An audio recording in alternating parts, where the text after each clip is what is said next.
फावखुंग्रि हेलेना दैमारिनि आखाइजों चिरांनि बेंटलावबो बेखेवबाय दा लुक इउनिसेक्स सेलन एन्ड एकाडेमि।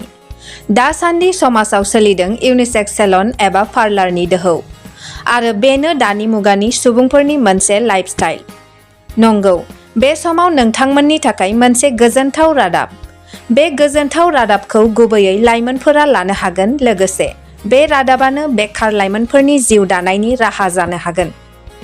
नंगौ, दिनै चिरां जिल्लानि सिङाव थानाय बेंटल हाग्रा बिफाननि मावख' सेराव बेखेवबाय सोमखोर बसुमतारिया दा लुक इउनिसेक्स सेलन एन्ड एकाडेमि, जाय एकाडेमियाव गोसो गुदुं लाइमोनफोरा सोलोंनो हागोन खानाय सिननाय, महर फोसाबनाय बायदि सोलोंथाइफोरखौ।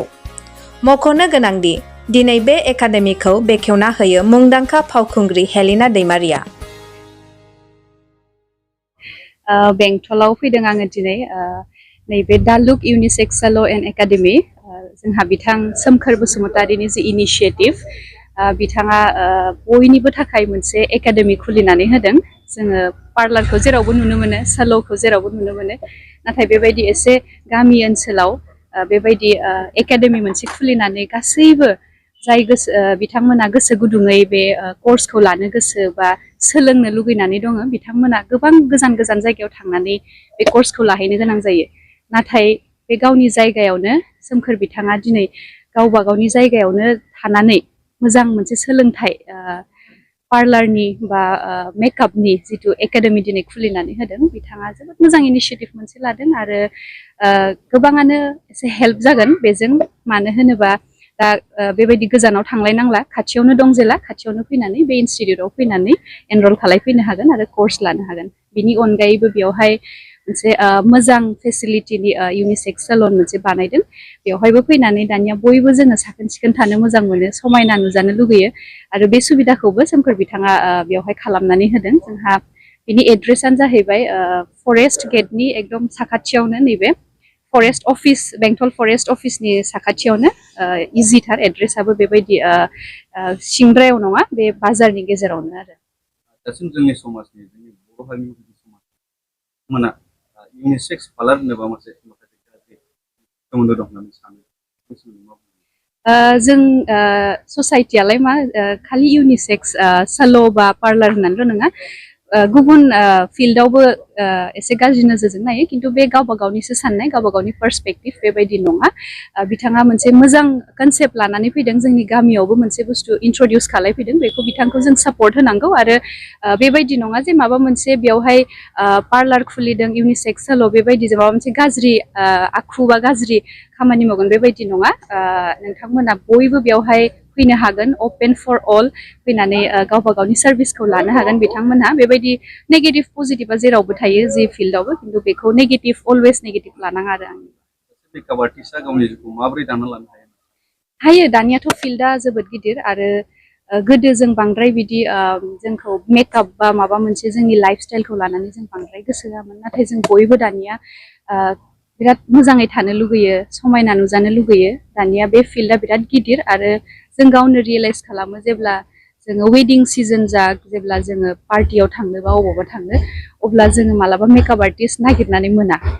बे बिथिङाव आं होननो नागिरो जे मेकआप आर्टिस्टआव दानिया जोबोद मोजां, जोंहा प्रफेसनेलि जों बेखौ लानो हायो। जेबो बेबायदि मेकआप आर्टिस्ट जानानै जों जानो हाया बेबायदि खोथा गैया। लाइमोनफोरखौ मा खावलायगोन दा बेवहाय बे एकाडेमियाव जइन खालामनो?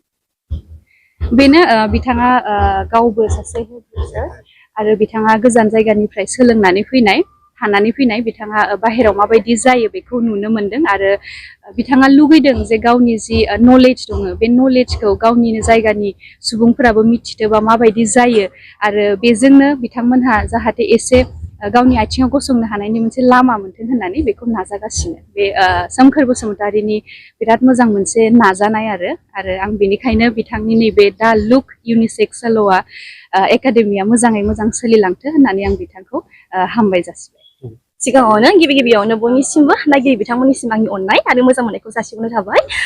दिनैहाय बेंटलावहाय मोनसे इउनिसेक्स सालन ना मोनसे बेखेवबाय, बिराद जोबोद खुसिनि खोथा आरो जोबोद गोग्गाथाव। जोंनि बर'आवहायनो बिदि सासे मोजां खालामनो हायोबा, डेभेलप खालामबाय थानो हायोबा जोंनि थाखायबो बहुद सुबिदा, बहुद मोजां, नङा होमबा?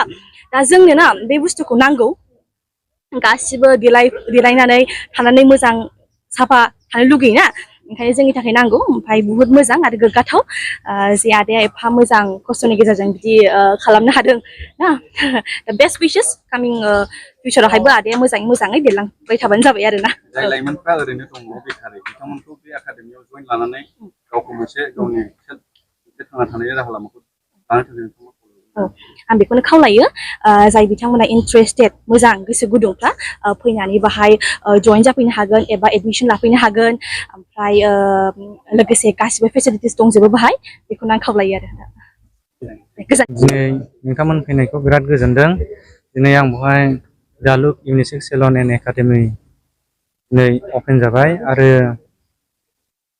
बेनो जे आंनि खुलिनायनि मेन उद्देश्यआनो जाहैबाय जोंनि सेंग्राफोरा दा ओरैनो बेखारावनो थागारो ओरैनो गुबुन जायगायाव थांनानैबो फैफिनो ओरैनो थांलाय फैलाय जानानै ओरैनो बेखार जानानै फैयो आङो जायगायावनो लकेलावनो बे एकाडेमिखौ खुलिदों जाहाथे बिथांमोनहा ओरैनो थास्लायस्लाय बेखार थायालासिनो सोलोंफैनो हायो मेकआप दं हेयार दं आरो बिउटिबो दंफायो लोगोसे नोंथांमोना बेखाराव थायालासिनो बेवहाय फैनानै सोलोंफैनो माब्लानिफ्राय जागोन बेयो एडमिसना जों अलमस्ट जाबायानो गाबोननिफ्राय जों स्टार्ट खालामगोन एडमिसनखौ जायफ्रा लानो गोसो बा इनकुवारि खालामनो गोसो बिसोर सोंहरनो हागोन मबाइल नाम्बार दंखायो फिसफ्रा जोङो ओरैनोथ' 15,000निफ्राय स्टार्ट खालामगोन जोंना मोनथाम स्टेप थागोन 3 month 6 month 1 year बेहाय आलदा प्राइस जागोन आरो 1 yearनि थाखाय ओरैनो जोङो 45 to 50 खालामनाय जादों प्लेसमेन्ट बेवहाय आङो 100% प्लेसमेन्ट खालामना होगोन जायफ्रा बेवहाय आंनि एकाडेमियाव सोलोङो आं बिसोरखौ 100% प्लेसमेन्ट खालामना होगोन